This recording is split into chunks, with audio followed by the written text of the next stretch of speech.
Presented by Xfinity on the BetRivers.com Mugs are hot. Radio Network. That's right. It is the postgame shows. The Philadelphia Flyers come away with a win over the Detroit Red Wings. 3-1 is your final. Flyers overcame really good goaltending from Billy of Detroit tonight to get the win. And they'll grab the 3-1 win. Held Detroit to just 26 shots in the game, Smitty. And I think, the way they defended in this game was every bit as much responsible for the win as how they, got on them offensively with 37 of their own shots. Yeah, absolutely. And it's that's the mantra, right? That's what everybody's worried about here. First and foremost is how you defend, and playing with that structure, playing the right way, and limiting chances at the other end. And it's not just the shots on goal. The overall shot attempts as well. Flyers had 8 more shot attempts not hit the net than Detroit did. So, again, it was a pretty good effort all around here tonight. And, it's you can't look at one game and, be sitting here thinking, all right, this is the way it's going to be. But this is the kind of example of what the Flyers are looking for moving forward and trying to add some top-end talent to that. I think the biggest key in this league, it's not scoring the first goals. We've seen so many teams this season, I think it's like 43% of the games, teams did not score the first goal or came back in a game. Flyers did that. That's a crazy number. But the thing is this number. The Flyers are now, when they lead after 2, 17-1-2 on the season. Remember that stupid stat back in the fall about teams eliminating 2-goal leads? Yeah. 2 goals or more. I mean, like the 2-goal lead meant nothing in the NHL. Worst lead in hockey. I mean, it's just the way things have gone right now with the game. And this game has, it has trends in it. It has things that happen for a while and then they go away and stuff like that. And but the one trend that's always held pretty true, I think, is that third period lead. If you're leading at second intermission, your points percentage is like 750, 800, something like that. And that's even if you're like the worst team in the league, you're still above a 600 point percentage if you're leading after 2. So it's it's very important to get things going early and get there. Yeah, no doubt. And the Flyers go into this third period with a lead and they get the win. Let's get to the BetRivers.com highlight reel. We start in the first period. It's Detroit who opens the scoring, as I alluded to, when David Perron at 4:51 of the first picks up his 16th of the season to give the Red Wings a 1-0 lead. Clear. Wing to Morgan Frost. Into the middle. That's picked off. Coming back is Andrew Kopp, and away he comes. For Detroit at the Flyer line. Kopp past Perron. Gets it back. Took the shot. He scores. And Carter Hart's going to want to have that one back. It's David Perron who ends up scoring the goal. Set up by Andrew Kopp for Perron. It's his 16th of the season. Yeah, David Perron finds himself in a good spot there, able to get the goal and give Detroit the 1-0 lead. That's how we ended the first, so let's pick it up in the second. Flyers get it tied, and they do it shorthanded. They are now second in the NHL in shorthanded goals with 11. This time, 6:53 in, shorthanded. Nick Delarier picks up his 5th. Clear. Now, then Wallman had it picked off. Look out the other way. Nick Delorier all alone on the breakaway. Shoots. He scores! How about Nick Delorier, the penalty killer? And he buries his 5th goal of the season. The Flyers have tied it at 1. I think the Flyers tied it at 1. I think the Flyers may lead the league in unassisted goals. Oh, really? I don't know. But get your little computer there working and figure that out. You know where to look for that stuff. I don't. But it seems like they've had an inordinate amount of it. Yeah, it does seem like they do. The thing I want to look at that goal is, you just show that goal to every youth hockey player out there about getting your sticks and leads. Yeah. And put your body in the right spot. Yeah, I mean, not that you don't have to be more careful if you're Detroit in that situation, but that play happens because Nick Delorier made the effort to get out there. And not only that, but he knows that the point-to-point pass is there, so he gets his stick in the lane. Yeah. And that puck hits the shaft of his stick. I mean, the odds are slim that it's going to happen, but it's not going to happen at all if you don't have your stick in the right place. So that's why they preach stick position and things like that when you're defending, and that's what led to that goal. He actually has a few shorthanded goals in his career. 1, 2, 3, now 4. That's his 4th shorthanded goal of his career. And Nick Delarier gets the game tied at 1. And the Flyers grab the lead for the first time at 12:57. We talked about putting bodies around the net, deflecting pucks, creating a little bit more of a distracting environment for Billy Huso was really good in the game. Well, 12:57. The Noah Cates deflects one home, his 10th of the season. Cates Clear. up, they drive it back to the line. Misalignment goes point to point. Cedar through traffic, deflected by the score! And Noah Cates touches it in front. It'll be his 10th goal of the year. Noah Cates and the Flyers take their first lead. It's 2-1. Yeah, great job by Rasmus Ristolainen there, Brendan Lemieux, and Nick Seeler for getting that one through. Noah Cates for deflecting it home. That is the kind of goal you need when you have a goaltender playing the way this one was. I mean, you're not gonna beat them with clean shots, and sometimes you're not even gonna beat them with like give and go type things. You're just you got to do stuff like that to make things hard on them, and that's what happened there. And it's also the way a team like this needs to score goals when you don't have the top end talent that the McDavid's of the world and stuff that just skate in and do whatever they want. You got to manufacture your goals, and that's the perfect way to do it. Yeah, no doubt about it. By the way, Wayne Gretzky, I'm trying to find out the most unassisted goals. So I'm looking, but you'll be able to figure that out. You know where the places to go. Call line. Flyers 2-1 lead there after 2 periods of play. Noah Cates, his 10th of the season. So let's go to the third. Flyers holding on that 1-goal lead, and eventually they get a little breathing room. When the goal is empty at 18-12 of the third, how about an unassisted goal from Scott Lawton to make it 3-1? And Detroit Clear. up 6 skaters to 5. Thrown to the net side of the goal. It's jammed wide, and Andrew Kopp finds it. Below the goal line, he'll play it near side. Back to the point. Snyder's stick explodes. The Flyers head the other way. Looking at the empty net. He shoots. He scores! Scott Lawton will ice it with the empty netter, his 15th of the season. And the Flyers are going to beat the Red Wings for the second time in 2 games. Scott Lawton has never scored 15 goals in an NHL season. He gets his 15th here tonight. In his 500th NHL game, his 79th career goal. So good night for Lawton to pick one up. Pretty remarkable game for him. I'm not old enough for him to have played in 500 I know. I don't understand how that happened. That is crazy. I mean, but and again, it's a test. I always love talking about his career just because from the standpoint of he made the NHL and they spent the entire year in what did I say AHL. He made the NHL, spent an entire year in the American Hockey League after spending a whole year in the NHL. And when that happens to you, you got to be wondering, oh my gosh, am I ever going to get back like that? Usually you go down for a little while, come back up, but a whole year. And he used it to his advantage, and he came back up. He's stuck, and he's been helping other guys do that same thing ever since. The remarkable thing is he played parts of 3 seasons as an NHLer. Prior to that, the year before he went down and spent the year in the AHL, played 71 games and had 21 points. Then he goes down to the AHL in the 16-17 season, and then comes back in the 17-18 season, and he had 20 points, 32 points, 27, 20 in a 53-game season, 30 last year with 11 goals and 19 assists. And this year he's got 35 points, 15 goals, 36 points, and 21 assists. And you remember, too, he's drafted in 2012. Yep. We had the lockout.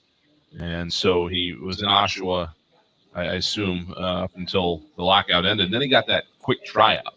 Yeah. You can have a player on your roster, a junior player on your roster for 10 games before you have to either send him back or eat a year of his contract. Because of his lockout year, he got the 5-game tryout. Yep. And, I'm sure that helped him immensely moving forward. But, just the kind of player he is in the locker room is, the kind of player that I think just about every team in this league needs. And he fills that role well here. No question about it. Let's take our first time out here on the Postgame Show. Flyers get a 3-1 win over the Detroit Red Wings. We're back after this on the BetRivers.com Flyers Broadcast Network. You're listening to the Flyers.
Show. All right, we're back live at the Wells Fargo Center as the Flyers beat the Detroit Red Wings 3-1. Did I hear the Flyers traveling out tonight? Yes. So they're going down to Tampa tonight? Yeah, I would too if I was snubbed. No, actually, yeah, taking the extra day down there. I mean, there's an off day tomorrow, so I'm gonna get out of there early, and I think it's gonna be 90 tomorrow in Tampa. So, Is that right? Yeah, Wow. down there, I'm sure, and enjoy the rest and relaxation there before jumping in for practice. Well, what's tomorrow, Monday? So they won't even practice. Yeah, it'll be a morning skate on Tuesday ahead of the game. Just two of these longer trips left this week, and then one in April, and that's it. Believe it or not. Man, we're down to 19 games left on the schedule. If you can believe that. Insane. They've got this trip out and back to Ottawa. Yep. And then After the the April second trip game, and out and back to Chicago, I think is it. Yeah, you got the April trip to Nashville, Buffalo, and Ottawa there too, and then. Oh no, I'm looking at their schedule. I'm looking at Carolina. That doesn't sound right in my head. The second trip ends on the island. The Islanders game up there. Yep. And then the Chicago game wrap up here. Yeah. Yep. All right. So yeah, it's going to come to a close here pretty quick. yeah, we'll see this Detroit team again here at Wells Fargo this year. Yeah, we're back to. I guess we did this last year. You're back to playing most Atlantic Division teams 3 times, and then two at home, one on the road for half of them, the way around for the other half, and Detroit comes here twice this year. So that's it's been a while since that happened because last year was the 2 there, and then the 2 years before that were all over the place. So didn't play them at all in 2021. When I'm commissioner of the NHL, all Sunday games will start before 7 o'clock, 6 o'clock. I like this. Yeah. An hour earlier, but it's a big hour. It's a big deal when you look at it. I was talking to Tony D'Angelo earlier before one of the periods, and I said to him, he said it feels way earlier than 6 o'clock. Yeah, but it's nice. It's when you can do this on the weekends and people aren't coming from work to have to rush to get here, the 6 o'clock game is perfectly acceptable. We got a Saturday game coming up at 5. Yeah, so on the 18th. That's a back-to-back too. It is a back-to-back, and I still don't really understand why that's timed the way it is. I'm sure there's a reason. Yeah, that'll be a good night too. Well, we're going to get a look this week at some pretty good teams. Tuesday, it's going to be in Tampa, as we just alluded to. The team will be flying down tonight. Have the off day down there tomorrow. Then Carolina on Thursday will lead the Metropolitan Division. It's a tough opponent right there. And then Saturday in Pittsburgh at 3:30 before returning home on Tuesday against Vegas to kick off that 7-game homestand. So this week, Torts has talked about this week quite a bit, talking about the upcoming schedule quite a bit, saying we've got some really tough opponents, and if we don't do the right things and if we don't check, is the one thing he keeps saying. And when he says check, it doesn't mean like blow a guy up and put him through the board. Yes. Like it's not the act of checking, or it's the act of checking, not the blow up of the hit. Then you're going to be in real trouble against those 3 teams, and 4, including Vegas. Yeah, and the Flyers are they're going to catch Tampa at perhaps a bit of a dangerous time here because the Lightning have been playing terrible as of late. Normally, you would say, okay, well that's good. You're going to catch them at a time where they've been playing terrible. Well, they're going to arrive to Tampa and find a team in ill humor because they've just been shellacked today 6-0 by Carolina. They lost 5-3 to Buffalo yesterday. A 5-4 overtime loss to Tampa to Pittsburgh earlier this week. 4-1 loss to Florida, and a 7-3 loss to Pittsburgh back on the 26th. They have not won a game since the 25th against these Red Wings, 3-0. And so they're 3 stars got benched the other day. Yeah. I mean, things are going crazy there right now. John Cooper, benched those 3 guys, and it's not very happy times in Tampa right now. So the Flyers are either going to catch them at the right time, or they're going to catch an angry team that they got to deal with here a little bit. So and obviously Carolina is Carolina, and I'm looking forward to the 2 Pittsburgh games. Those are going to be an interesting matchup, I think, for the Flyers right now, considering where the Penguins are. So we'll see how those go. They've given up 27 goals total in their last 5 games. That's More than 5. That's, 7-4, 5-5. And I mean, you imagine Andre Vasilevsky giving up that many goals? Like, I don't even know if he's been playing or not. Well, Elliott played the first one where they lost 7-3. Vasilevsky played the next two where they lost 4-1 and 5-4 in overtime. Elliott lost in the 5-3 victory and a loss. And then Vasilevsky played today 6-0 there. I mean, that's incredible. Yeah. I mean, it's that's not like him. And they had a 3-0 game before that, and then they lost 6-5 before that. Yeah. So I mean, something's awry there. So we'll get to see one side of this team or another. That's for sure. Yeah, no doubt. And we'll see how John Tortorella deploys his goalies this week. If he keeps riding Carter Hart. Carter was good in this game tonight. Didn't see a ton of shots in the game. Sometimes that's a little bit harder for a goalie. We've noted that Carter's a high volume goaltender, and the stats belie that. His success in high shot volume games, but in this one, he made some big saves for the team when he had to, and that was a great thing. And even though Billy Boucher was really good in the game, the Flyers found a way. Yeah, they're probably just gonna kind of play it. I would imagine on a game by game basis here. Maybe they're just gonna see how he's feeling. How's your workload? Like if you go into one of these games and you have a 50 save night, do you come back and give them the next night off, whatever. They're just going to kind of read things, I think, as they go here, because I don't know if there is an obvious solution to what you want to do ahead of time, kind of like there is in certain points in the schedule. So we'll see where it goes. But it's an opportunity to look at Sandstrom to see what Carter looks like in a long-term run. Yeah, no doubt. He's played, I think 10 of the last 12 games for the Flyers. I just talked to him after the game, taped him for an interview for Flyers Daily. He said if it was up to me, I'd play in every one. Yeah, I mean, and I think every goalie is going to tell you that. But you have to have your strength coaches and people like that around tell you when you need to take breaks, you don't get injured and stuff like that. I mean, that's what it comes down to. Is not so much performance related or whatever, but you want your goalie to. They were talking about it tonight. There was forget who they said it was, but the last goalie to play every game in a season was a Red Wing. You'll never see that again.